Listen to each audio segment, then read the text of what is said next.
Bonjour à tous et bienvenue dans ce nouveau numéro d'Oxygène, un numéro consacré aujourd'hui à une question complexe puisque nous allons traiter de l'euthanasie, un sujet complexe qui inflige des questions humaines, humanistes, éthiques et philosophiques. Et pour cela, je vais vous présenter mes invités. Pour commencer, monsieur Emmanuel Hirsch. Bonsoir monsieur, merci d'être avec nous. Vous êtes professeur d'éthique médicale à l'université Paris-Sud et vous êtes également auteur de Mort par sédation aux éditions RS. Également avec nous Thibaut Isabelle. Bonjour. Bonsoir. Vous êtes rédacteur en chef de la revue Crisis, vous êtes philosophe, essayiste et le dernier numéro de Crisis qui porte sur le progrès pose la question du transhumanisme et de la bioéthique. Et puis avec moi évidemment Nicole Delépine que tout le monde connaît, qui est pédiatre, oncologue, jeune retraité et dont on peut découvrir les ouvrages quand on le souhaite publiés chez Michalon. Alors pour commencer, comme d'habitude avec Oxygène, on va passer en revue l'actualité de la santé très rapidement. On va commencer aujourd'hui avec le prix Nobel de médecine qui a été décerné au japonais Yoshinori Ohsumi. Alors déjà j'ai réussi à dire son nom, c'est déjà un bon début. Il a travaillé sur les mécanismes de l'autophagie, qui est en fait un mécanisme naturel qui consiste à la dégradation partielle du contenu de la cellule par la cellule elle-même. Donc c'est finalement une forme de nettoyage des déchets qu'elle accumule dans des lysosomes, me semble-t-il, qui fusionnent avec d'autres contenants des enzymes digestives et donc ça a un effet de détruire ces détritus. La seconde actualité va faire référence à l'émission d'Oxygène que nous avions déjà fait, Nicole, sur la vaccination. Nous avions reçu Serge Rader et maître Emmanuel Ludo, que j'invite les téléspectateurs à revoir évidemment.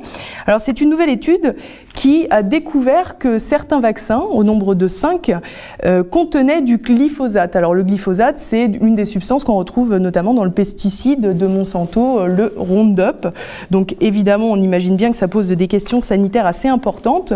Et pour la dernière actu, on reste évidemment aussi sur les vaccins. Et là, il s'agirait d'une étude du professeur Montanari, qui est spécialisé en fait dans la détection des nanoparticules, pas obligatoirement dans les vaccins, mais là, il s'agit effectivement d'une étude sur l'Infanrix et qui effectivement aurait révélé qu'il y avait des nanoparticules d'acier inoxydable, donc de fer, de chrome, de nickel, de manganèse, de silicone et également de titane et de tungstène. Alors ça pose la question de la nécessité de stipuler ou non ces composantes dans la mesure où elles sont en nombre infime dans les substances, dans les sérums, puisqu'on sait qu'aujourd'hui, pour l'heure, quand c'est en infime quantité, il n'est pas nécessaire de le stipuler sur la boîte tout simplement des vaccins, alors que l'on sait aujourd'hui que souvent une quantité infime de ces nanoparticules est parfois plus dangereuse que si elle était sous une forme plus importante.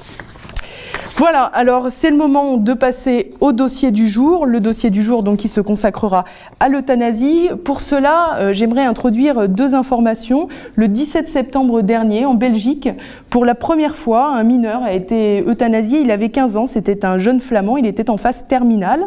Et il faut rappeler qu'en Belgique, l'euthanasie est autorisée depuis 2002, mais qu'elle a été étendue aux mineurs en 2014. En France, il ne s'agit pas de la même loi, évidemment. En revanche, les décrets d'application de la loi Claes-Leonetti, donc qui était, entre guillemets, une deuxième étape après la première loi Leonetti de 2005, les décrets donc, de la nouvelle loi ont été promulgués le 3 août 2016, le décret d'une loi, il faut le rappeler, Nicole, je crois, qui a été votée à main levée dans une assemblée qui n'était pas forcément très pleine. Comme c'est de plus en plus souvent à l'Assemblée. Le cas à l'Assemblée, oui, pour la loi santé. Alors pour commencer, dans ce dossier, pour s'intéresser à l'euthanasie, je pense qu'il serait judicieux de s'intéresser à ce que signifie le mot euthanasie, peut-être en revenant tout simplement à l'étymologie grecque, euthanatos, donc la bonne mort. Je crois que c'est une question que vous posez dans votre ouvrage, monsieur Hirsch. Qu'est-ce que la bonne mort? Bon pour qui? La question, d'abord, merci de m'avoir sollicité pour participer à votre émission. C'est pas de bonne mort que les personnes malades ont envie, c'est de bonne vie jusqu'au terme de leur existence. Et donc la question de l'euthanasie est pour moi une question secondaire. D'abord qui relève beaucoup plus de la relation intime entre une personne malade, l'équipe qu'il soigne, sa famille, que de la loi. Donc on peut s'interroger, est-ce qu'il était nécessaire de légiférer au Benelux avec les dérives que l'on constate, c'est-à-dire l'extension de la loi à d'autres situations que celles qui avaient été initialement identifiées. En France, depuis le 2 février 2016, on a une nouvelle loi qui ne parle pas encore d'euthanasie. C'est la prochaine loi qui parlera d'euthanasie. Elle parle de sédation profonde et continue. Vous dites la prochaine loi parce que vous savez que c'est dans les tuyaux, entre guillemets ? Dans la mesure où ça a été annoncé au moment où on nous a annoncé cette loi, donc qui succède effectivement à la loi d'avril 2005, qui était la loi Leonetti. On a une loi intermédiaire, transitoire. Il était assez provocateur aujourd'hui d'avoir une loi sur l'euthanasie après le mariage sur tous. On voulait éviter des polémiques. Donc on est dans la dynamique d'une nouvelle loi avec une sédation profonde et continue, c'est-à-dire à la demande de la personne, puisque c'est reconnaître l'autonomie d'une personne à décider de ce qu'elle veut et de ce qu'elle ne veut pas. C'était déjà dans la loi Kouchner en 2002. Donc on ne parle pas encore d'euthanasie, on parle d'une pratique, on en discutera j'imagine dans l'émission, qui est la sédation profonde et continue, c'est-à-dire comment on endort la personne, comment on abolit sa conscience, pour que quelques heures ou quelques jours plus tard, elle puisse décéder dans des conditions considérées comme les plus justes, les plus appréciables, les plus remarquables, notamment pour éviter toute souffrance. Donc je termine cette première réaction pour dire c'est pas l'euthanasie, encore une fois, qui est véritablement la question de fond. Dans la loi Leonetti de 2005, c'était l'obstination déraisonnable, l'acharnement thérapeutique, la lutte contre la douleur, y compris d'ailleurs dans la loi Leonetti, quand lutter contre la douleur ou la souffrance conduit à abréger l'existence. Donc on était déjà dans une loi très ambitieuse en 2005. Uniquement, elle a eu des difficultés à être implémentée dans le soin. La vraie question, c'est qu'on a idéologisé le débat lorsque François Hollande, lorsqu'il était en campagne électorale, a voulu absolument qu'on reprenne la question de l'assistance médicale en fin de vie. Et l'assistance médicale en fin de vie, ça peut être les soins palliatifs, et ça peut être effectivement l'assistance médicale pour mourir, disons, dans la dignité, et qu'est l'euthanasie. Donc c'est un débat qui est intéressant d'être mené, et qui est un débat aussi, et je termine sur un point pour moi important, je n'ai aucune position personnelle par rapport à ces débats. Je ne sais pas si demain, pour moi ou un proche, j'étais confronté à une situation de douleur rebelle à tout traitement ou de souffrance morale, je ne sais pas quelle sera ma position. Uniquement en termes de démocratie, j'imagine que la personne vulnérable, dans les situations de maladie, attend de la société autre chose qu'une loi sur l'euthanasie. Elle attend une sollicitude, une solidarité, accès aux soins les plus justes, les meilleurs, oui, une assistance, comment mourir en société, quelles sont les valeurs qui sont mobilisées. Et pour moi, c'est un scandale aujourd'hui que de penser à une loi qui, pour toute réponse à la question d'une personne en souffrance morale qui attend de la solidarité, a finalement comme réponse une réponse surmédicalisée. C'est-à-dire on médicalise la vie jusqu'à son terme. Pour moi, c'est véritablement pas l'approche qui convient. Alors justement, c'est intéressant parce que le sous-titre de votre ouvrage, c'est finalement un parallèle entre l'euthanasie et une nouvelle éthique du bien mourir. On a l'impression qu'aujourd'hui, la seule chose, comme vous venez de le dire d'ailleurs, la seule chose que propose la société et la médecine, entre guillemets, ça serait finalement mettre un terme à la vie pour arrêter de souffrir. Alors je serais intéressé à ce que vos autres interlocuteurs puissent intervenir, mais juste sur ce point. On nous a parlé pendant des mois et des mois, puisque François Hollande a souhaité le 17 juillet 2012, il venait à peine d'arriver aux affaires, et l'urgence absolue était d'évoluer dans la loi Leonetti, comme s'il n'y avait pas d'autres urgences, et on voit aussi à quel point la société a vraiment cette problématique comme problématique importante. Et donc on nous a parlé du mal mourir, voilà. C'est-à-dire en élément de langage, tout le monde disait on meurt mal en France, on meurt mal dans les institutions, même à le domicile, il faut bien mourir. Moi je dis, bien mourir, c'est très personnel, c'est une conception qu'on a du bien vivre. C'est philosophique finalement. C'est très philosophique et très intime. Bon, la société veut maintenant intervenir, puisqu'on médicalise absolument toutes ces questions, dans le bien mourir, avec une certaine forme d'idéalisation. Et vous avez des personnalités qui m'ont d'ailleurs beaucoup déçu dans ce débat, comme Jean Leonetti. Vous savez, la grande vision du bien mourir, c'est mourir endormi. Quelle autre personne qui souhaiterait ne pas mourir endormi? Et donc la sédation profonde et continue, c'est vous mourrez dans votre sommeil, on va vous créer un sommeil artificiel et vous allez mourir. Pour moi, c'est quelque chose d'assez stupéfiant et en tous les cas qui heurte mes valeurs personnelles. Je pense que nos responsabilités vis-à-vis d'une personne dans la maladie, et la maladie qui se chronicise aujourd'hui, c'est-à-dire nous, on est spécialisé par exemple pour les maladies neuro-évolutives. Une maladie d'Alzheimer, ça peut être 12-15 ans. Un cancer aujourd'hui, ça peut être du long cours, avec des épisodes où on se porte très très bien. Donc on est dans la chronicité. La fin de vie, je ne sais pas ce que ça veut dire. On est tous en fin de vie si on veut. Donc voilà, il y a tout un ensemble de questions de fond qui ne sont pas posées. Et la fin de vie d'une personne, pour moi, m'intéresse du point de vue de la vie à vivre jusqu'au bout. Je l'ai dit déjà initialement. Donc je ne pense pas que la réponse adaptée soit de se préoccuper du moment ultime pour quelques situations un peu exceptionnelles. On a voulu faire une loi et on voit que dans le contexte de ce débat, il y a eu l'affaire de M. Vincent Lambert qui a beaucoup plombé le débat en disant est-ce qu'on aurait envie d'être d'état végétatif persistant. Voilà. Donc je résume la situation, j'écoute maintenant vos autres interlocuteurs pour dire je suis un démocrate, pour moi une loi sur l'euthanasie ou une loi même intermédiaire avec la sédation profonde et continue est pour moi en tous les cas contradictoire avec les valeurs de l'éthique, les valeurs du soin, et j'attends autre chose du médecin qu'il me porte la dernière estocade, quoi. Alors Nicole, si vous permettez, j'aimerais bien que vous reveniez sur le concept de sédation profonde, parce que Monsieur Hirsch vient d'en parler, mais finalement on a l'impression quand même que c'est un délicat euphémisme, cette sédation profonde, puisqu'elle conduit finalement à la mort.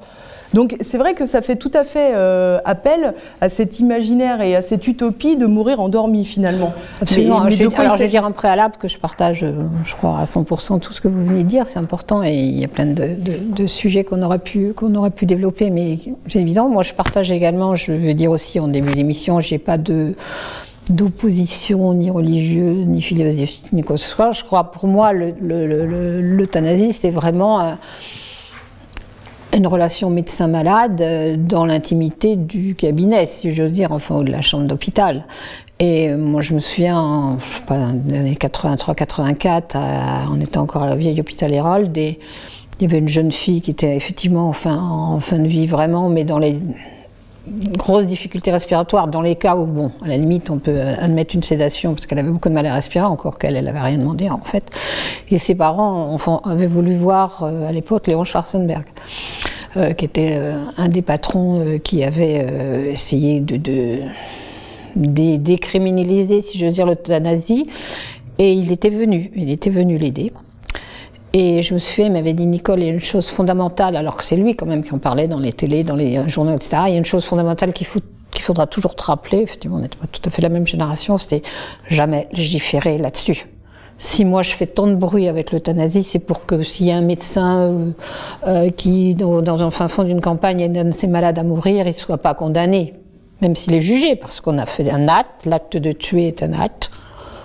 L'euthanasie, c'est l'acte de tuer tout de même. Je veux dire, c'est invraisemblable qu'on l'oublie dans beaucoup de conversations comme ça, un peu légères à la télévision, sur les réseaux sociaux. C'est un acte lourd qu'un médecin, dans sa relation privilégiée médecin-malade, dans son colloque singulier, peut être éventuellement amené à le faire et à en répondre, mais surtout ne jamais légiférer là-dessus. Bon, Léon Schwarzenberg n'est plus là, mais je veux dire, ça m'avait semblé tout à fait intéressant et tout à fait, enfin, plus qu'intéressant, profond. Ça m'avait beaucoup marqué, d'autant que ce décès de cette jeune fille était quand même un des premiers que je vivais en cancérologie. Elle était particulièrement lourde aussi, je la vois comme toujours avec son chapeau. Enfin, bon, je saurais vous la décrire. Voilà, c'était très lourd et je pense aussi, enfin, juste une parenthèse parce qu'on ne peut pas parler de tout là, mais le poids porté par sa famille qui décide ça après est incommensurable. On en parlera de ça un petit peu plus tard. Bon, c'est bien parce que c'est vraiment très très important. Alors pour en revenir à la sédation prolongée, bah là cette jeune fille, effectivement, si on suit la loi dont le décret est passé quand même très rapidement, hein, c'est quand même très étonnant que les décrets là, passent très très vite sur des lois aussi peu discutées. Et aussi graves. Au sens si grave au sens de la vie. Moi, il me semble que c'est vraiment le genre de choses qui aurait dû de donner lieu à des débats, je sais pas, partout, quoi, dans tous les petits villages, dans toutes les villes, enfin, pour que les gens se rendent compte de ce qu'il y a derrière et toutes les implications et familiales et médicales. On en parlera aussi, le regard du malade maintenant qui regarde son médecin en ne sachant pas s'il va l'endormir. Alors, sédation profonde et définitive, ça me paraît d'abord d'une hypocrisie absolue. Et on appelle ça sédation euthanasique, sédation thermique. Il y a tout un ensemble de concepts. Enfin, de toute façon, c'est une euthanasie déguisée, puisque à partir du moment où on ne vous laisse pas le droit de vous réveiller. Alors, donc c'est ça, la sédation. La sédation, on vous endort de façon définitive et on ne vous réveille pas. Est-ce qu'avec une sédation profonde, il y a un processus réversible ? Est-ce qu'on peut décider après de réveiller ? Avant, c'était la notion de sédation, c'est-à-dire dans la loi qu'on a évoquée, la loi du 22 avril 2005, la loi Leonetti, on parle de sédation proportionnée, réversible. Donc vous maintenez une relation à la personne. Parce que la fin de vie, finalement, c'est tout l'objectif des soins palliatifs, c'est permettre de maintenir une relation jusqu'au bout. Et donc la sédation n'était pas profonde et continue. Elle était proportionnée.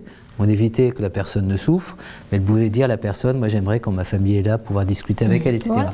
Là on passe dans un autre domaine, c'est comme un coma profond d'une certaine manière, c'est-à-dire la personne, on abolit toute sa conscience et d'une manière irrévocable. On n'attend plus, et d'ailleurs ça pose même un problème. Mais du coup, est-ce que ça endommage le système cérebral, le système... Il n'y a plus de relation, il n'y a plus de vie du cerveau. Enfin, en plus, on ne sait pas, on ne suppose, c'est-à-dire personne n'est revenu. Enfin, on ne va pas rentrer dans la dimension technique, mais c'était important de dire, tout le monde peut demander aujourd'hui à bénéficier d'une sédation qui apaise aussi bien les douleurs que les souffrances morales. Une sédation qui est temporaire, qui est réversible. Là, on est dans autre chose, c'est-à-dire on décide d'abolir la conscience de la personne qui ne se réveillera plus, qu'on ne traitera plus, puisqu'on arrête alimentation, hydratation, et on est dans l'attente du moment de sa mort, bien sûr, qui arrivera relativement rapidement. Donc voilà, et c'est toute l'ambiguïté qu'il y a sur la notion d'intention. C'est-à-dire, est-ce que l'intention, c'est d'apaiser la souffrance ou d'achever l'existence? Et donc là, on est dans quelque chose qu'il faudrait définir, expliquer. Mais là, maintenant, la notion d'intentionnalité qui était importante dans la loi Leonetti n'existe plus. Donc, c'est la demande de la personne, dans des cas qu'on pourrait expliquer, mais c'est plus technique. Ou d'autres personnes autour. Moi, j'aimerais qu'on revienne... Il faut quand même, excusez-moi, juste avant la sédation profonde, le malade ne peut pas en revenir, même si... Après tout, on dit qu'il n'est pas conscient, mais comme on dit, puisque de toute façon, on ne le laisse pas en revenir. Personne n'est là pour vous dire s'il a une conscience. Et je voudrais juste dire, avant de vous laisser la parole, que on a connu quand même beaucoup de gens qui ont été dans des comas profonds, y compris en arrêt respiratoire, en arrêt cardio-respiratoire, massé 45 minutes, et qui vous racontent quand même un certain nombre de choses qu'ils ont vécues au bloc, et qui ont donc des souvenirs. Alors je dis pas que c'est forcément un souvenir tout à fait exact, c'est souvent un peu transformé, ils ont vécu ça un peu comme au cinéma ou ailleurs, mais dire que, je trouve qu'affirmer qu'un patient qui est en sédation profonde, qu'on laisse mourir donc, clairement, et auquel on ne donne pas sa chance de se réveiller spontanément, puisqu'on l'assomme, dire qu'il n'a aucune sensation, je pense que M. Leonetti, vous avez cité, est bien optimiste, parce que, indépendamment des problématiques que ça pose, il est bien optimiste. Je ne sais pas, moi, je suppose même, franchement, je suppose à cause de tous les témoignages que j'ai pu avoir, et que d'autres aussi, et il y a plein de livres là-dessus en plus. Moi, j'aimerais revenir sur le concept, si vous me permettez, d'acte de tuer que vous avez dit, Nicole, par rapport à l'euthanasie, parce que je pense qu'il y a peut-être une différence à faire entre une injection létale, par exemple, ou l'arrêt d'une machine qui maintient en vie un patient, qui d'ailleurs est posé peut-être par le progrès médical et qui pose peut-être de nouvelles questions. Alors justement... Finalement, oui, encore une fois, avec ce progrès médical, on voit qu'on arrive à maintenir la vie artificiellement d'une certaine manière. Et est-ce qu'on peut considérer que l'arrêt de ces machines qui n'existaient pas il y a une trentaine d'années est également un processus euthanasique? Alors d'abord, il faut quand même dire assez clairement, moi je vais plutôt défendre le point de vue de l'euthanasie, entre guillemets, aujourd'hui, dans le sens où j'estime que il s'agit d'une liberté. Nous vivons dans des sociétés démocratiques. La question que nous devons poser n'est pas seulement est-ce que c'est bien ou mal de choisir l'euthanasie. La question que nous devons poser, c'est est-ce que l'individu, dans une société démocratique, a le droit de choisir la façon dont il souhaite mourir. Il est clair que la loi française, telle qu'elle évolue maintenant, reste assez hybride et presque hypocrite. Sur ce plan, je suis en fait tout à fait d'accord avec vous. Elle ne fait qu'avaliser la situation hybride et hypocrite telle qu'elle existait avant, parce qu'au fond, la sédation profonde et continue a essentiellement pour but de tuer, d'euthanasier, sans le dire, les patients. Donc très clairement, on va aboutir d'ici quelques mois ou quelques années à des lois qui iront plus loin. On nous acclimate en douceur au fait d'accepter l'euthanasie. Ça, c'est un fait. On peut être pour, on peut être contre, mais en effet, cette loi joue un rôle assez rhétorique en quelque sorte. Donc vous avez raison, la question à poser en fait, c'est celle de la mort, et même, pourquoi ne pas le dire, du meurtre. L'euthanasie est un euphémisme. La bonne mort, c'est tout de même une mort. Par un acte d'euthanasie, on donne la mort à quelqu'un. C'est donc quelque chose de très grave. Il va de soi que nul n'a l'intention de considérer que le meurtre est une bonne chose. Le meurtre est très souvent un acte criminel. Ce sur quoi je veux attirer l'attention, c'est que le meurtre n'est pas toujours un acte criminel. Et je crois que presque tout le monde est prêt à le considérer. la société française n'est pas exclusivement composée de pacifistes qui estiment que la guerre est totalement injustifiable, qu'on n'a pas le droit de faire la guerre parce que cela revient à tuer des gens. Faire la guerre, ça revient à tuer des gens. Pour autant, la plupart des Français considéreront qu'il y a des moments où la guerre est juste, ne serait-ce que pour se défendre. Dans ce cas, on considère que le meurtre est une chose légitime. Donc il y a des moments où on considère la mort, le fait de donner la mort, comme un acte légitime. J'irais jusqu'à dire que la mort en elle-même est bien sûr souvent une mauvaise chose. Nous ne souhaitons pas mourir. Mais elle est parfois une bonne chose. La mort fait partie de la vie. La mort est mauvaise lorsqu'elle vient à un mauvais moment, lorsqu'elle est inopportune. Elle est mauvaise lorsqu'elle est assénée avec des intentions malveillantes. Mais la mort peut aussi être assénée avec des intentions bienveillantes. Et la question qui se pose derrière celle de l'euthanasie, en réalité, moi je crois que c'est celle du suicide. Parce que le problème qui se pose n'est pas seulement de savoir si l'on doit mourir dans la souffrance ou hors de la souffrance. Bien sûr, le fait de ne pas vouloir souffrir peut être un motif de vouloir perdre la vie. Mais on peut vouloir perdre la vie pour d'autres raisons que l'absence de souffrance. Les martyrs chrétiens, dans l'Antiquité, ont accepté de donner leur vie. Il y a des morts qui ont une dignité. Et je pense que nous devons nous poser la question de la dignité, plus encore que celle de la souffrance. Cette question de la dignité est fondamentale, et elle relève aussi de choix qui ne sont pas seulement individuels, mais qui impliquent l'individu. Nous vivons dans des sociétés démocratiques, nous pouvons avoir un point de vue sur l'euthanasie. À titre personnel, nous pouvons vouloir prolonger la vie aussi longtemps que possible. Mais nous devons comprendre que certains individus, certaines communautés, souhaitent mourir d'une autre façon, parce que leur conception de la dignité implique de mourir d'une manière qui soit conforme à l'image qu'elles souhaitent donner à leur mort. Ce que vous dites, je me permets de dire, est d'une justesse à ne pas discuter. Quand on regarde le combat pour la mort dans la dignité, il apparaît dans les années 70 avec la réanimation médicale, c'est-à-dire avec le sentiment que certains excès des pratiques médicales remettent en cause une idée qu'on pouvait se faire de la dignité. Et tous les pères fondateurs de l'association pour le droit de mourir dans la dignité sont des gens qui portent des valeurs extrêmement fortes, qui ont été d'ailleurs pour la loi Veil des soutiens importants. Donc je ne remets pas en cause cette philosophie à la fois personnelle et cette conception de la société en termes de dignité. Uniquement la vraie question, c'est la sollicitation du tiers qu'est le médecin.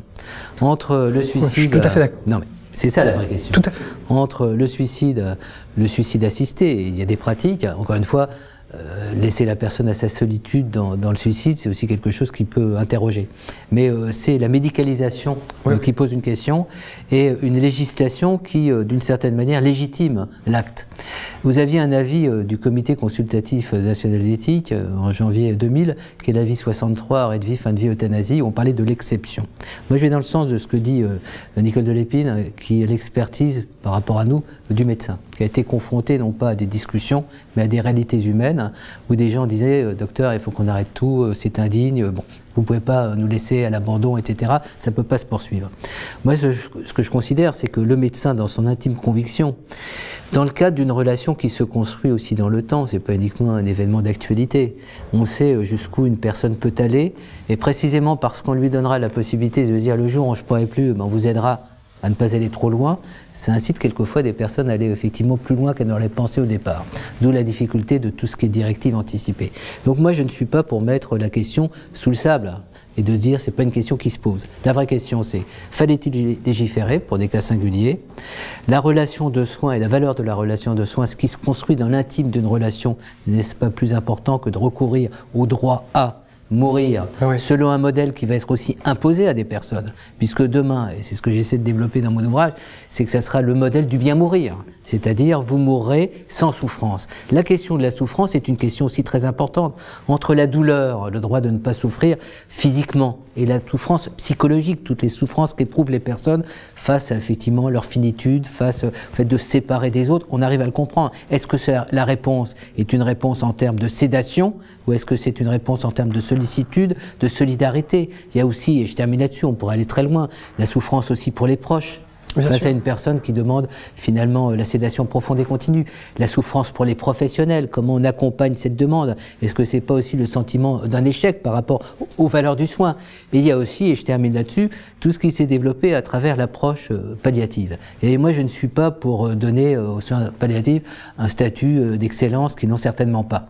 Mais il y avait une démarche soignante.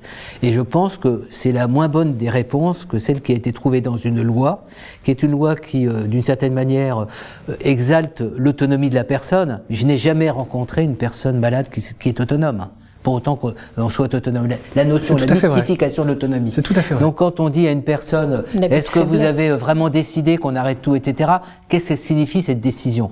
Quelle est la réponse qu'on doit apporter à ces situations? Et je ne dis pas que je suis pour l'obstination déraisonnable. Pour moi, c'est une affaire qui est dépassée.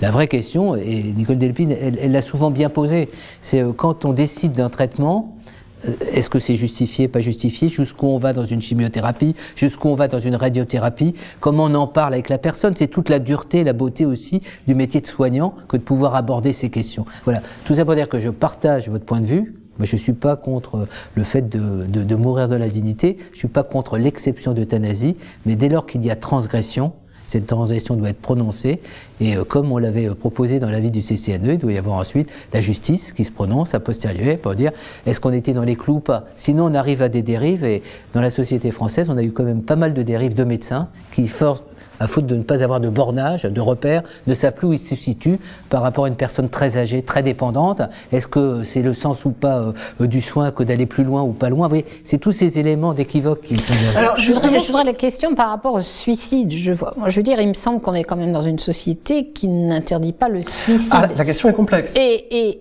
un, elle n'interdit pas le suicide. Et le suicide est dépénalisé, mais il est encore illégal. Ah bah, objectivement, en France, vous n'êtes pas poursuivi pénalement si vous survivez à une tentative de suicide, mais par contre, vous n'avez pas le droit de vous suicider en tant que tel, ce qui d'ailleurs donne le droit aux autorités médico-légales de vous réanimer si, de manière tout à fait autonome, vous avez décidé de mettre fin à vos jours. Les gens qui se suicident, ils ne rentrent pas dans ces subtilités. Certes, mais il y a un cadre législatif. Oui, mais je suis d'accord. Mais enfin, en tout cas, ils peuvent toujours le faire. Difficilement à l'hôpital.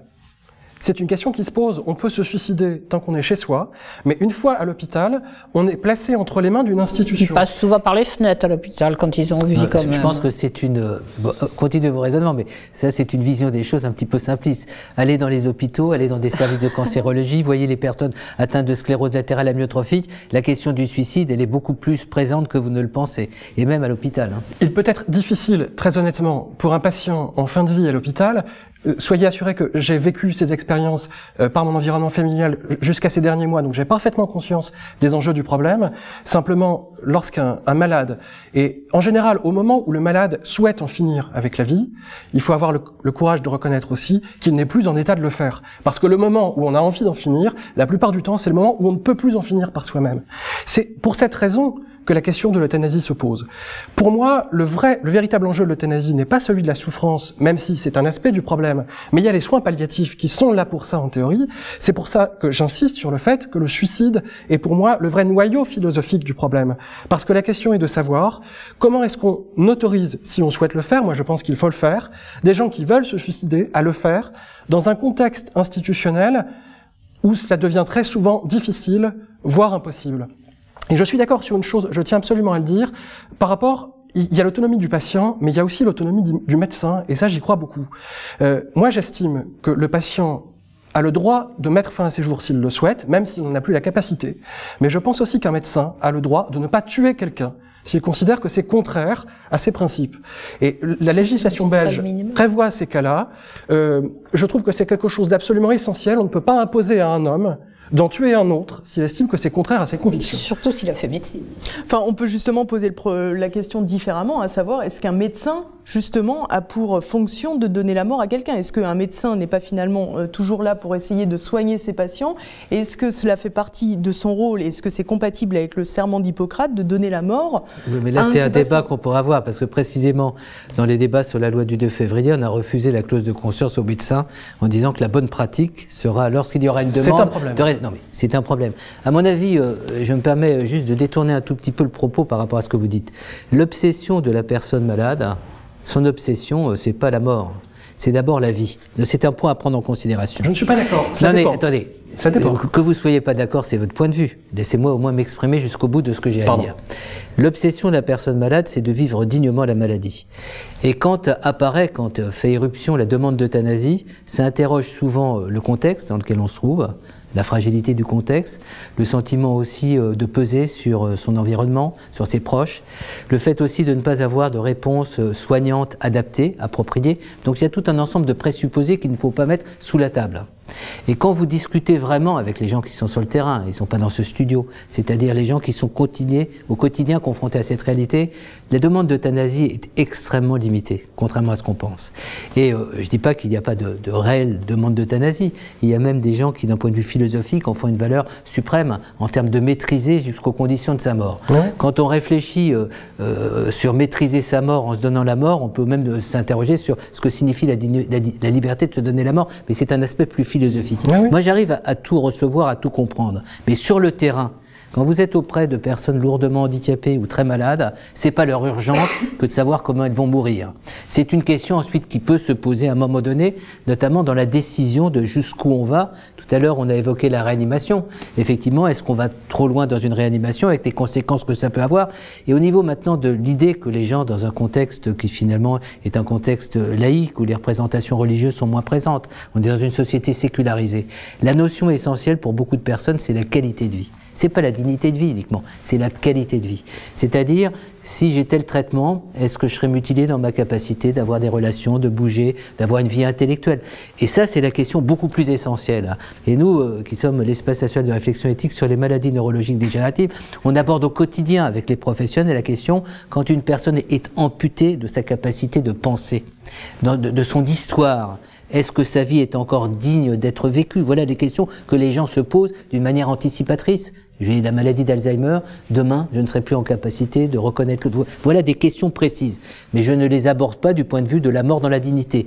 Je les aborde d'abord du point de vue de nos responsabilités sociales vis-à-vis de ces personnes. Si demain on vous dit vous serez au fin fond d'un établissement indifférent à votre cause, effectivement vous demanderez l'euthanasie. Si demain on vous dit vous avez une société solidaire qui vous accompagnera jusqu'au bout, vous pourrez décider si philosophiquement vous souhaitez ou pas aller plus loin. Encore une fois, et je termine sur un point pour dire, c'est très facile d'en discuter dans un studio comme ça, quand les professionnels, les familles, les personnes malades sont confrontées à l'imminence d'une décision à prendre, c'est beaucoup plus compliqué, il n'y a pas de bonne réponse, et je ne suis pas certain que le législateur ait apporté les réponses qui conviennent à un sujet complexe. Thibaut Isabelle ? Oui, d'abord, je tiens à dire que nous sommes tous aptes à parler de ces choses parce que nous sommes tous concernés par la mort. À titre personnel, je le dis dans ce cas, mon père est mort d'une maladie extrêmement douloureuse il y a quelques mois. Il a été euthanasié. Ce sont des situations que nous pouvons tous être amenés à rencontrer. Voilà, je pense que nous sommes tous aptes à en parler. Je suis d'accord sur une chose que vous avez dite qui est importante. Les médecins ont en priorité de s'assurer de la qualité de vie des patients. La qualité, pas la quantité. La qualité de la vie, ça implique aussi la qualité de la mort, parce que les deux sont liés. Vous dites, et vous avez peut-être raison, la plupart des gens, c'est difficile à évaluer statistiquement. C'est une chose que vous dites, mais après tout, vous avez peut-être raison, pourquoi pas, la plupart des gens souhaitent avant tout vivre le plus longtemps possible et le mieux possible. C'est pas ce que j'ai dit, hein. Longtemps, j'ai pas dit. Alors, moi, je voudrais comme par rapport à cette question, non, mais juste par rapport à ce point-là, pour aller dans le sens de M. Hirsch, par exemple, Lucien Israël avait écrit un des jolis livres, le professeur Lucien Israël, qui est un des premiers, je dis pour les téléspectateurs, à traiter les cancers du poumon, quand même, dans les années 80, avait écrit un très joli livre, La vie jusqu'au bout, et dans lequel il expliquait ce qui nous enseignait directement, que en fait, dans sa pratique, alors qu'il traitait des cancers du poumon gravissimes, à difficulté à respirer, hein, c'est pour le cas qu'ils avaient du mal à respirer, ce patron disait qu'il avait vu maximum dans sa vie de médecin au lit du patient à Vicenne, peut-être 2 patients qui souhaitaient vraiment l'euthanasie. Lesquels souhaitent l'euthanasie maintenant, et vous l'avez parfaitement dit, et puis il faut le redévelopper, ce sont ceux qui se sentent de trop, parce qu'il n'y a pas d'infirmière, parce qu'on leur dit pas 3 fois bonjour, parce qu'on les gave, on n'a qu'à voir les jolies petites vidéos des infirmières qui disent je peux plus m'occuper, enfin des aides-soignants, je peux plus m'occuper de mes patients, on me dit que j'en ai 20 pour la matinée, comment je vais faire pour les nourrir? Ah bah tu les gaves, de toute façon ça se mélange à l'intérieur, voilà, on les change pas parce qu'il n'y a pas assez de couches, enfin voilà, donc il y a un moment vous vous sentez c'est trop, effectivement, vous voulez partir. Mais c'est pas parce que vous avez donc, ça ce que vous expliquez, c'est Nicole, c'est que c'est la situation dans les hôpitaux qui parfois peut conduire les gens à décider de l'euthanasie. Mais pas uniquement leur souffrance et leur maladie. Comme vous l'avez souligné aussi, mais je voudrais remettre une couche, c'est qu'ils sont en état de faiblesse et on arrive à leur faire croire, à leur suggérer que ce serait aussi bien qu'ils débarrassent le plancher. Moi, je vais dans votre sens, parce que le livre de Noël Châtelet, La dernière leçon, est intéressant de ce point de vue-là. Quand sa mère va se donner la mort, donc veut anticiper le moment où elle ne serait plus en capacité de le faire, où elle aurait le sentiment que sa dignité est en cause. Moi, j'admets totalement ce qu'on appellerait d'un point de vue classique le suicide philosophique. Ce qui me gêne, si vous voulez, c'est les normes aujourd'hui. On est dans un domaine aujourd'hui, dans la matière de santé, où l'accès aux soins est difficile. Oui. La personne en situation de vulnérabilité, de précarité qui est seule, n'aura pas le même environnement pour avoir envie de lutter, etc. Bon. Et c'est dans cette approche très phénoménologique, très concrète que je pose la question. Autant je reconnais, au niveau de la dignité humaine, de nos représentations du monde, une personne qui dit même, et c'est demandé aujourd'hui en Belgique, c'est quasiment pratiqué, je suis lassé de l'existence, je suis pas malade, je suis lassé, ça a perdu du sens, j'arrive à le comprendre. Ça interroge ensuite la société sur la place de la personne dans le grand âge ou handicapée dans la société. Mais je respecte totalement ce que vous dites, moi j'arrive totalement à comprendre qu'une personne, par rapport à ses valeurs, considère que l'euthanasie, c'est la réponse qu'elle veut apporter, elle veut être maître de son destin jusqu'au bout. La vraie question qui se pose, c'est ensuite le recours à une équipe médicale et à une loi qui devient normative, qui devient prescriptive. Et c'est très intéressant de dire que le 3 août dernier, on a eu des décrets d'application. Souvent, il faut attendre des années pour avoir des décrets d'application. Et on a des procédures. C'est-à-dire aujourd'hui, c'est des protocoles et des procédures quasiment indifférenciées. Et vous arrivez dans des services aujourd'hui, où vous dites, vous savez, il y a peut-être des questions... Mais non, c'est dans la loi. Je respecte la loi, la personne la demande, eh bien... oui, la loi et le grand danger, si vous allez à Auschwitz aujourd'hui, et ça m'a beaucoup frappé, on était aussi dans des procédures et dans des protocoles.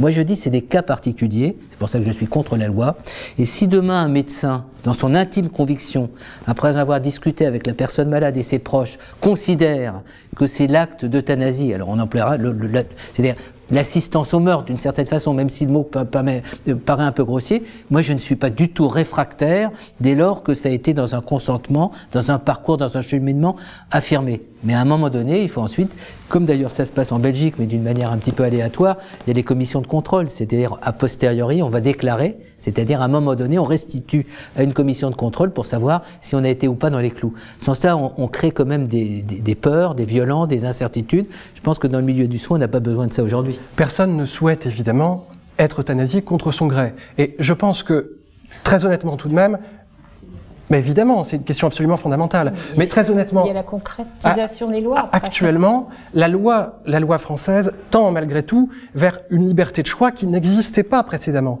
Alors, je suis d'accord, il ne faudrait pas que, au nom finalement d'une liberté de choix individuelle, on aboutisse à faire de l'euthanasie une norme. Je ne le souhaite pas, parce que, en effet, ça reviendrait à inverser la situation, et de mon point de vue, on n'aurait pas véritablement avancé. Mais je tiens tout de même à dire que notre objectif législatif doit être de rendre les gens véritablement autonomes face à la mort. Les patients et également les médecins. Ce que vous dites est juste, mais ce qui m'a beaucoup frappé pour être vraiment attentif à ces questions, l'association pour le droit de mourir dans la dignité avec des personnalités remarquables. Henri Caillevet, enfin, vous avez cité aussi des personnes comme Schwarzenberg avec Changer la mort. C'est des gens qui ont participé de l'histoire des idées et c'est important, la société a évolué. Et l'éthique, c'est pas d'être statique. C'est effectivement d'accompagner des évolutions, des mœurs, des comportements et des demandes des gens. Mais ce qui me frappe, c'est qu'il y avait une critique de la médicalité de la fin de vie, notamment en réanimation. Ce qui me surprend aujourd'hui, c'est la surmédicalisation. C'est-à-dire la sédation profonde et continue, c'est une médicalisation de la mort. C'est pas une liberté au sens propre du terme. C'est le recours à des techniques extrêmement précises qui vont à un moment donné conduire à votre mort. Donc oui, ce qui me frappe, c'est autant j'arrive à comprendre l'idée de la liberté, autant je suis extrêmement gêné que tout ça soit conditionné par des pratiques, par des procédures, par des protocoles, avec un codage de l'acte, avec une cohérence, mais se dire. Et donc on est dans quelque chose qui, pour moi, et c'est le danger, vise à une certaine forme de systématisation, donc de normativisation. Et puis un dernier point à prendre en compte quand vous allez sur le terrain, vous voyez très bien que même la sédation, je ne parle pas de la sédation profonde et continue, c'est extrêmement compliqué comme indication. Les professionnels qui pratiquent une sédation profonde et continue doivent l'ajuster pour trouver les bonnes proportions, le bon titrage au niveau des médicaments, etc., pour éviter effectivement de verser dans ce que la personne ne souhaitait pas, c'est-à-dire qu'on anticipe sa mort ou qu'on abrège trop rapidement son existence. Et là, on va être dans des protocoles assez systématisants. Et je le dis publiquement à des personnalités comme Jean Leonetti et Alain Claes, ils nous ont trompés. Ils nous ont trompés. On aurait dû avoir une loi sur l'euthanasie et une loi sur les soins palliatifs, comme au Luxembourg. C'est-à-dire qu'on aille au bout de la logique. Moi, ça ne m'aurait pas choqué. Je suis un démocrate. Il y a un débat, une concertation qui a commencé en 2012 et qui s'est arrêtée avec la loi du... Bon, qu'on nous dise, nous avons une loi sur l'euthanasie. Sur le terrain, les professionnels ne savent même plus comment se situer par rapport aux personnes malades et aux proches. On a besoin de clarté. Et les ambiguïtés, peut-être que c'est bon en politique, d'être dans le compromis, dans la compromission. Au quotidien, on voit ce que devient notre société en termes de démocratie. Dans le domaine de l'éthique, il faut de la clarté, de la responsabilité. Et je dis que c'était irresponsable d'avancer la sédation profonde et continue. Il fallait aller, et c'est ce que je dis dans mon ouvrage, jusqu'à l'euthanasie. Moi, ça ne m'aurait pas choqué. Au moins, les choses étaient claires. Est-ce que vous voulez l'euthanasie, madame, ou est-ce que vous voulez les soins palliatifs? En Belgique, 2002, on a la loi, c'est le pays qui est le mieux situé, il est au 5e rang au niveau des soins palliatifs, il faut le dire, beaucoup plus en avant finalement que la France. Donc le libre choix ne me choque pas, mais que ça se passe dans la transparence. Voilà. Nous sommes d'accord là-dessus, complètement d'accord. Moi, par contre, sur ce que vous avez dit, on pourrait être d'accord sur le principe, sauf que c'est complètement illusoire dans la réalité. À partir du moment déjà de la loi Leonetti, je dois dire, je crois que la loi Leonetti est venue en fait mettre dans la loi ce qui se passait. En fait, depuis les années, on va dire 95-98, on a vu la pratique de l'euthanasie non choisie, si j'ose dire, se répandre dans les services.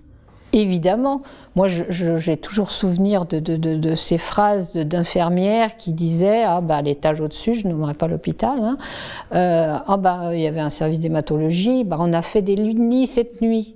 On a fait des lits cette nuit. » Et nous, ayant des frissons, on entend ça. Alors évidemment, on faisait des lits. Qu'est-ce que ça voulait dire? On a fait des... Alors bah, ça veut dire qu'il y avait des enfants, puisque c'était en pédiatrie, il y avait des enfants qui étaient en fin de vie, en vraie fin de vie, je veux dire là. Hein, je ne vais pas mélanger avec toutes les fausses fins de vie, parce que ça sera aussi à discuter beaucoup. Qu'est-ce qu'on appelle fin de vie, hein, c'est un sujet qu'il faudra peut-être débattre un peu. Mais c'était des enfants qui allaient peut-être mourir dans les 3 jours, dans les 8 jours, dans les 10 jours, mais on a décrété de pousser un peu la dose Nipnovel qui... Et oui, c'est la pratique... C'est évidemment inacceptable. Mais c'est la pratique courante. Et donc c'est une pratique à combattre, je n'ai aucun problème avec ça. Si je peux me permettre, le problème c'est qu'à partir du moment où vous dépénalisez... Vous savez, vous citiez tout à l'heure des médecins qui effectivement ont mis des seringues chez des personnes âgées souffrantes et puis qui finalement ont plus ou moins, enfin je ne sais plus s'il a été condamné, pas condamné, mais enfin il y a eu beaucoup de gens pour le défendre quand même, parce qu'il y a beaucoup de gens qui savent que ça se passe comme ça à plein d'endroits. C'est une dérive conséquence de la même pas de la dépénalisation, si, la dépénalisation de l'acte. Je suis pas d'accord, je pense même alors de ce point de vue, je trouve que précisément une législation plus rigoureuse pourrait sans doute permettre d'éviter ce genre de situation, parce qu'il va de soi qu'on ne peut pas euthanasier quelqu'un sans l'accord de cette personne, et même de mon point de vue, sans l'aval de la famille. Alors, parce que je considère que l'euthanasie n'est pas un problème purement individuel. Qui décide de l'euthanasie? Et bon, dans le cas précis des enfants, qui est quand même pas ça devrait vraiment être que il me semble que ça doit être que le sujet concerné, donc déjà en matière d'enfant, ça devrait être exclu déjà, parce que... Vous savez, juste, Nicole, je me pose la question, décider de ma mort, le mot décider, je ne sais pas s'il a une vraie signification. Bon, c'est plutôt la mort que la vie, donc ça m'interroge sur la vie. Mais aujourd'hui, dans la loi, on est resté sur la sédation profonde et continue, depuis la loi Leonetti, mais il y a eu la loi Kouchner, vous avez la personne de confiance, déjà, qui est une personne qui peut jouer un rôle important, de dire quelle était la position, si vous êtes en réanimation, de mon être cher. Voilà, c'était un lutteur, il aurait plutôt voulu... Donc on va restituer... Mais finalement, on ne peut jamais prévoir la situation précise dans laquelle on se trouve. Non, mais je suis d'accord, mais vous avez dans la loi, c'est pas aussi systématique qu'on pourrait le penser a priori, même s'il y a beaucoup de systématique. Donc vous avez la personne de confiance. Vous avez les directives anticipées. Maintenant, on a des textes extrêmement précis pour rédiger les directives anticipées. D'ailleurs, dans vos directives anticipées, vous pouvez aussi dire j'ai envie d'aller plus loin dans le combat. Vous se dire, on doit en prendre compte. C'est le cancérologue. Donc c'est comme un testament, entre guillemets, pour sa Le fin. cancérologue, peut-être que Nicole Delpine, elle peut le dire, peut-être qu'en pédiatrie, c'est peut-être pas la même chose. Il est beaucoup plus confronté à des gens qui ont envie de la chimiothérapie supplémentaire compassionnelle qu'on arrête tout. Je dirais que ce sont des paroles de bien portants, les directives anticipées. C'est ça la grande difficulté. C'est la grande difficulté. Et vous anticipez quoi dès lors que vous ne savez pas ce qui va se passer? Vous ne pouvez pas anticiper une situation inimaginable. Voilà. Donc vous voyez, en tous les cas, vous avez la possibilité d'en parler. Et moi, ce qui me semble important, alors il y avait la mission Sicard, c'est-à-dire le président de la République avait confié à Didier Sicard une réflexion, donc en juillet, qui aboutit au rapport que je conseille aux téléspectateurs de lire, qui est un rapport de décembre dernier sur la solidarité en fin de vie, etc. Et il dit la chose suivante, c'est que quand vous êtes sur des maladies au long cours, et on va être de plus en plus dans la chronicité, c'est pas au dernier moment qu'il faut commencer à évoquer ces questions. Et donc, vous avez des moments un petit peu charnières. Est-ce qu'on va plus loin dans tel type de traitement? Est-ce qu'on va plutôt du côté de l'expérimentation? Donc, le processus décisionnel, et c'est pas au dernier moment et d'une manière comme ça, avec le coup près qui tombe, ça s'anticipe. On dirait même que dans les réunions de concertation pluridisciplinaire en cancérologie, on doit déjà anticiper la possibilité des soins de support et des soins palliatifs. Moi, ce qui me navre, d'abord, je trouve que notre discussion est intéressante parce que finalement, on partage, je pense, des points de vue assez complémentaires, pour ne pas dire convergents. Mais ce qui me navre, si vous voulez, c'est que sur des affaires très intimes et souvent très exceptionnelles, parce qu'un parcours de vie, c'est toujours individuel, c'est toujours complexe, c'est une histoire de vie qui s'est vécue, avec des gens qui ont pu être des résistants, qui ont pu avoir envie de vivre, enfin, c'est des psychologies, tout ça, c'est des éléments très subjectifs, et que la loi, d'une certaine manière, abrase toutes ces singularités. Et dernier point par rapport à ça, la définition de la fin de vie est très compliquée. Parce que, je vous donne juste l'exemple qu'on connaît bien, la maladie d'Alzheimer. Est-ce que vous êtes en fin de vie parce que vous n'êtes plus en capacité de relation, alors que vous pouvez avoir toute une vie intérieure qui échappe totalement à la relation?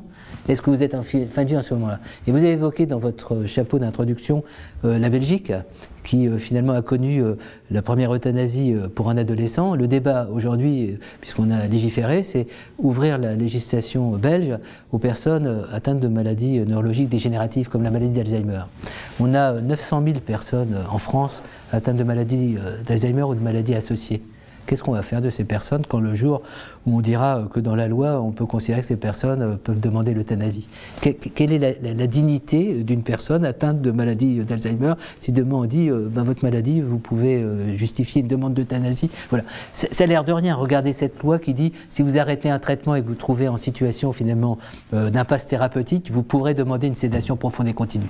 On est dans quelque chose, pour moi, d'assez discutable et qui ouvre quand même la porte. Vous avez dit encore un encadrement parce qu'on a encore une morale sociale, mais une certaine forme de barbarie. Et on peut très vite évoluer dans la barbarie. Je ne pense pas que ce soit compatible avec ce que les soignants attendent.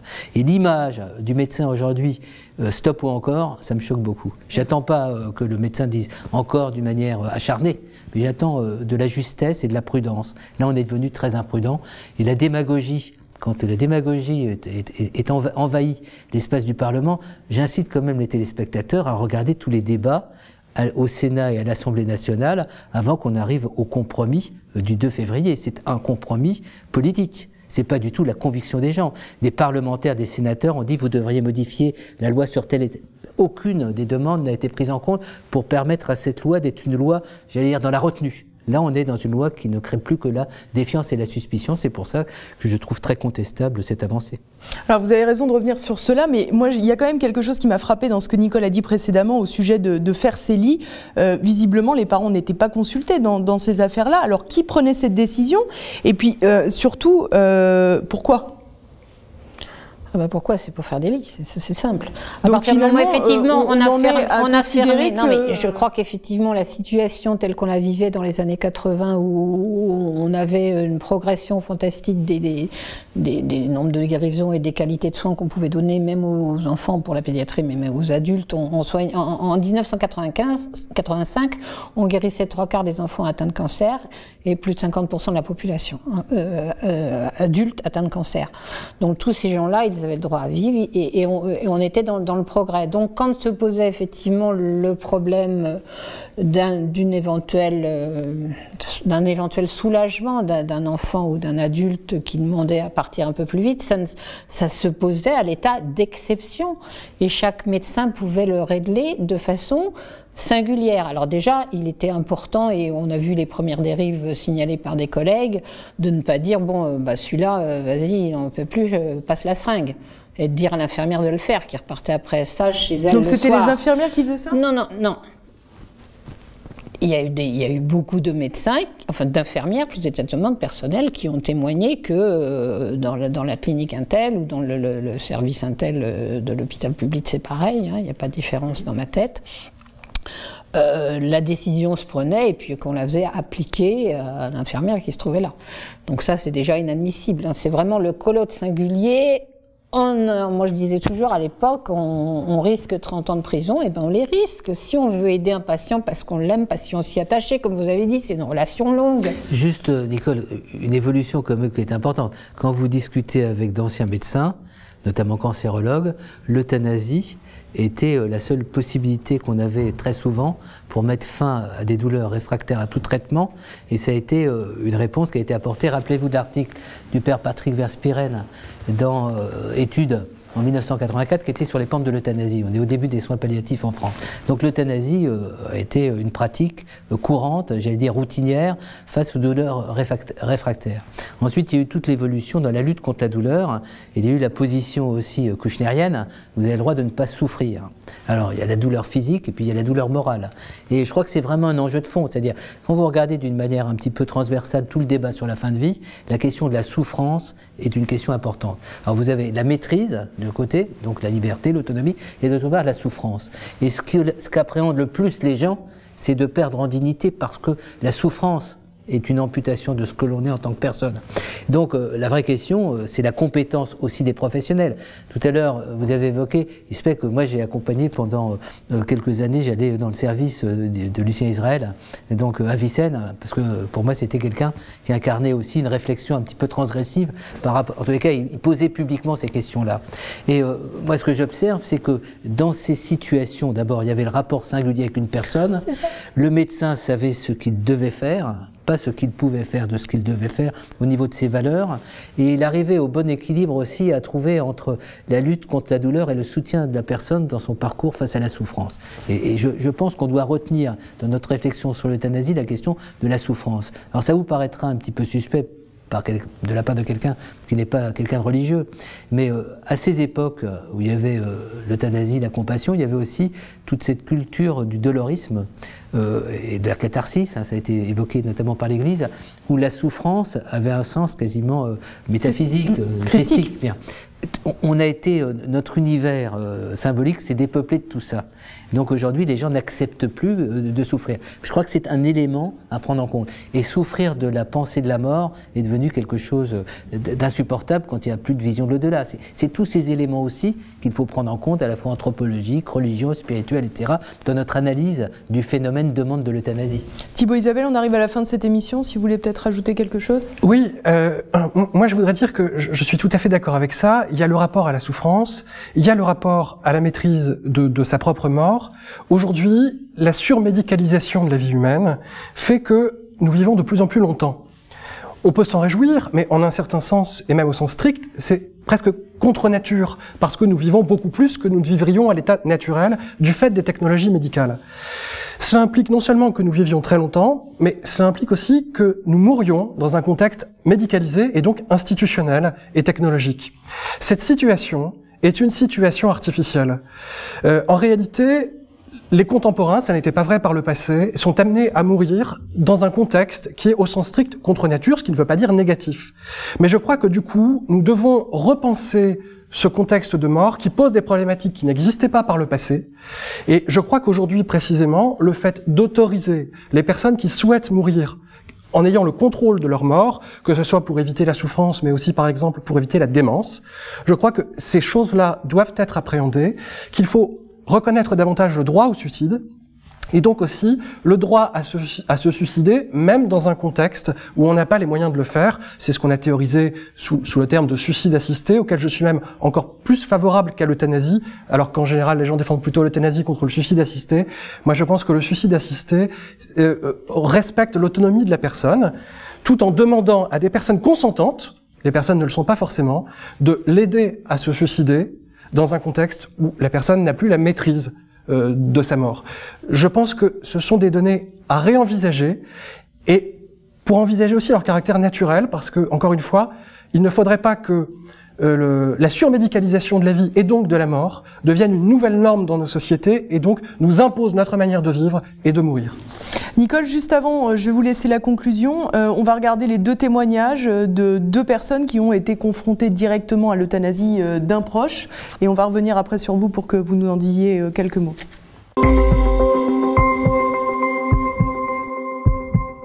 Alors Patricia, il y a 2 ans, vous recevez un coup de téléphone. C'est votre maman qui a eu un accident, votre maman de 77 ans. Elle est transférée d'urgence à l'hôpital. À ce moment-là, quelle est l'attitude des médecins et quelle est votre attitude? Alors l'attitude des médecins, du premier médecin, donc urgentiste, a été une attitude très positive pour moi, parce qu'en fait, il m'a exposé la situation clairement, en me disant que la vie de maman était entre la vie et la mort, et que son cas était extrêmement grave, puisque suite à la chute, elle était donc avec un énorme hématome cérébral. Ils avaient décidé donc de la sédater, donc de la mettre dans le coma, parce que ce n'était pas le cas. Elle était encore, elle réagissait encore, voilà. Donc elle est placée en coma artificiel. Oui, elle est placée en coma artificiel pour limiter en fait l'hémorragie cérébrale, pour arrêter en fait effectivement que le cerveau continue à travailler et donc le saignement s'épanche sur la totalité.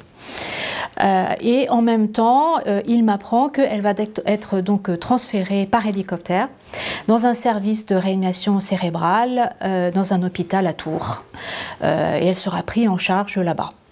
Donc dès le lendemain, je me suis présentée à Tours. Quelques jours après, on m'a présenté donc un autre médecin qui là définitivement s'occupait du dossier de maman. Et là, je dois dire que je me suis retrouvée face à un médecin autre, avec un autre comportement. Une attitude complètement différente. Et donc ce médecin m'a donc présenté les choses en me disant que maman était entre la vie et la mort, que c'était très grave. Et assez rapidement, il m'a dit, mais voilà, il va peut-être falloir penser. J'ai dit penser à quoi? Et il me dit, mais moi je pense que votre mère ne se réveillera pas, ou alors elle sera dans une situation effectivement très critique et elle pourra peut-être passer sa vie avec une trachéo toute sa vie dans un centre. Il faudra prendre une décision. Alors certes, je ne la prendrai pas tout seul parce que je suis le médecin qui suit le dossier, mais nous sommes une équipe, il y a un chef de service, donc on parle du cas, on en informe la famille. Je dis oui, et je lui dis mais et ça se passe comment? Il me dit mais voilà, on injecte et puis tout doucement la personne s'endort et le cœur s'arrête et puis voilà. Et donc là je lui ai dit mais non, par 2 fois je lui ai dit non. Et donc là, il a commencé un petit peu plus à s'énerver en me disant « mais vous mettez en doute mes capacités professionnelles ». Et je lui ai dit « non, je ne mets pas en doute vos capacités professionnelles, vous êtes médecin, je ne le suis pas. Mais par contre, ce que je trouve, c'est que vous oubliez d'autres critères, notamment la force de vie du malade, de la personne. Et donc, quand maman, un matin, j'appelle l'hôpital comme tous les matins, et là, j'apprends que maman avait ouvert les yeux. Donc, elle s'était donc réveillée. Au bout de 15 jours, en fait, par rapport à la sédation. Donc l'hôpital ne m'avait même pas prévenue. Donc j'apprends sur le tas que maman s'est réveillée. Donc je dis « Ah bon, mais est-ce qu'elle a parlé? Est-ce que... » Voilà. Elle dit « Non, pour le moment, elle n'a pas parlé parce qu'elle avait encore... elle était donc intubée. » Et là, j'ai donc eu le médecin au téléphone. Je dis, bah, vous voyez, ma maman s'est réveillée. Oui, mais enfin, vous savez, ça ne veut rien dire. Il faut voir. Parce que maintenant, on ne sait pas, quand on va l'extuber, si elle va pouvoir respirer toute seule, si son cœur va tenir. Je ne comprendrai jamais pourquoi ce médecin avait cette attitude de me dire, oh, ben, de toute façon, votre maman, moi, je ne la réanimerai pas. Voilà, je vous le dis, je ne la réanimerai pas. Soit elle arrive à respirer toute seule, soit de toute façon, je ne la réanimerai pas. Elle s'est réveillée de plus en plus, pas suffisamment pour lui, parce que comme je vous l'ai dit, il y avait une chronologie. Mais en tout cas, elle s'est réveillée, elle a ouvert les yeux, elle a commencé à bouger. Et là, ils ont pris la décision, vu qu'elle respirait bien, que de toute façon, ils avaient fait ce qu'ils avaient à faire, eh bien, de la reconduire, donc de la remettre à l'hôpital où elle était précédemment. Mais je dois dire que Ce médecin a été violent. Pour moi, c'était très violent. Je l'ai ressenti comme tel. Je n'arrive toujours pas à comprendre ce genre de comportement. Si je l'avais écouté, j'aurais tué ma mère. Et ça aurait été très difficile à supporter. Hein. Et je dois dire que aussi, c'est parce que la famille, nous avons été très présents. Et je pense que c'est un élément essentiel dans ces cas-là, c'est d'être très présent. Voilà, de ne pas mettre en doute quand même les facultés du médecin, mais d'essayer de le faire comprendre qu'il y a autre chose que la médecine, que leur réalité, que leurs règles, et qu'il faut faire un peu plus attention à tout cela parce qu'il y a d'autres éléments importants. C'est donc un des hôpitaux du Sud-Ouest qui a décidé à un certain stade de l'état de Léni, donc effectivement de le mettre en soins palliatifs puisqu'il n'y avait aucune chance.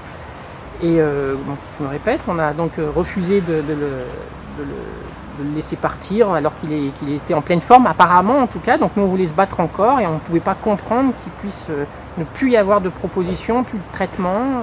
La maladie s'est développée puisqu'il était sans soins, on ne savait plus quoi faire puisqu'il nous proposait du palliatif seulement, donc pour l'accompagner jusqu'à la mort. Donc il a été sans soins pendant plusieurs mois, où de notre côté on a essayé de faire des soins comme on pouvait, des soins naturels. De toute façon on n'avait rien d'autre de proposer, donc on a essayé de faire quelque chose quand même. Et puis bien sûr, sans chimio, la maladie s'est développée. Jusqu'à un certain jour, on est donc arrivé en urgence dans un de ces hôpitaux du Sud-Ouest qui nous surveillait, entre guillemets, qui nous suivait, pardon. Et donc Léni est arrivé dans un mauvais état, il avait du mal à respirer, donc on voyait très bien qu'il était mal. Et donc à ce moment-là, j'ai été reçu donc, par le médecin du service pédiatrique qui m'a expliqué que c'était très grave et qu'il allait donc décéder dans l'après-midi. Alors en fait, j'ai voulu en savoir un petit peu plus sur pourquoi il me disait ça comme ça, pourquoi on n'essayait pas quelque chose. J'ai prêché le faux pour savoir le vrai, j'ai donc dit au médecin qu'est-ce qu'on fait si on veut que ça aille plus vite. Alors c'était hors de question pour moi. Et donc il m'a dit, bah écoutez, dans ces cas-là, on augmentera les doses de morphine. Il dit, j'ai déjà anticipé les réglages depuis ce matin, il devrait partir dans l'après-midi. Voilà. Alors en plus de ça, un personnage fort sympathique qui m'avait dit, en plus de ça, votre fils, il l'a comparé à un bateau qui coulait en me disant qu'on bouchait les trous en faisant des transfusions, que ça ne pourrait pas durer éternellement et qu'il ne me cachait pas que ça avait un certain coût aussi. Voilà, donc un truc vachement agréable. On a gardé notre sang-froid. Nous, ce qu'on voulait, c'était sortir mon fils de cet hôpital pour, déjà pour pas qu'on l'euthanasie, tout simplement, même si c'est interdit, soi-disant. Et donc on a gardé notre sang-froid et on a expliqué au médecin qu'on voulait que notre fils meure à la maison, puisqu'en théorie il était intransportable, mais bon, on savait bien qu'en demandant au moins cette dernière faveur, ils n'allaient pas pouvoir nous la refuser. Donc ils ont fait un effort, ils nous ont autorisé à emmener mon fils à la maison. Donc je résume, en arrivant à la maison, bien sûr, la première chose que j'ai fait, j'ai arraché les fils qui étaient en train de tuer mon fils, hein, les perfusions en fait, pardon. Et donc au dernier moment, alors je ne sais pas si c'est le hasard ou pas, hein, on a rencontré quelqu'un qui m'a parlé du docteur de l'Épine et qui elle se battait jusqu'au bout, tout simplement tant qu'il y a de la vie, il y a de l'espoir et qu'il fallait tout tenter. Bah écoutez, merci en tout cas de cet échange. Effectivement, comme on le disait au début, c'est vraiment un sujet qui mériterait des heures de discussion intéressante. Moi, je crois que, bon, on peut conclure suicide assisté, pourquoi pas, mais pas par des médecins. Je crois qu'il faut absolument, dans une société où on est dans les déserts médicaux pour des tas de raisons à évoquer un autre jour, il n'est pas concevable que des personnes âgées, en particulier ou très souffrantes, moins âgées, n'osent plus aller à l'hôpital parce qu'elles ont peur du regard médical et elles ont peur de ne pas en sortir. Or ça, c'est une expérience régulière de personnes qui ne veulent plus aller à l'hôpital, particulièrement les personnes très âgées, parce qu'elles ont peur qu'en gros, on les euthanasie. Hein, disons-le d'une façon ou d'une autre, et malheureusement... Mais c'est une crainte fondée ou c'est... Je pense que c'est une crainte fondée dans certains endroits. D'ailleurs, on a pas mal de témoignages de familles qui vous disent « Je comprends pas, j'ai amené ma mère à l'hôpital pour un petit truc, on m'a dit oh, bah, laissez-la la nuit, ça va vous reposer ». Je dis pas c'est des gens bien portants. Mais voilà, donc ça c'est impossible. Moi, il me semble qu'en tant que médecin, il me semble impossible qu'un malade me regarde en se disant est-ce que finalement il va accélérer ma mort ou il va m'aider à vivre. Et ça, je crois que rien pour ça fallait pas de loi, quoi. Après, encore une fois, ça n'empêche pas dans un lot singulier d'un malade avec lequel vous avez établi des liens forts, vous l'aidiez, quitte à prendre un risque médico-légal. Mais ce risque médico-légal, s'il n'existe plus, notre société est en train de dégénérer. Enfin, c'est mon avis. Merci beaucoup à tous d'avoir été présents avec nous. Merci Monsieur Hirsch, merci Thibaut Isabelle, merci Nicole. Merci comme à toutes les trois. Et merci en particulier à Monsieur Hirsch d'être venu, parce que ça fait très longtemps que j'avais envie de discuter avec vous de ce genre de sujet. Le plaisir à partager. Merci de ce que vous avez fait, de ce que vous faites et de ce débat qui est un débat que chacun doit avoir aussi au sein de sa famille. Bien sûr. Ce n'est pas des mauvaises questions et il n'y a pas de vraie réponse. Absolument. Merci beaucoup.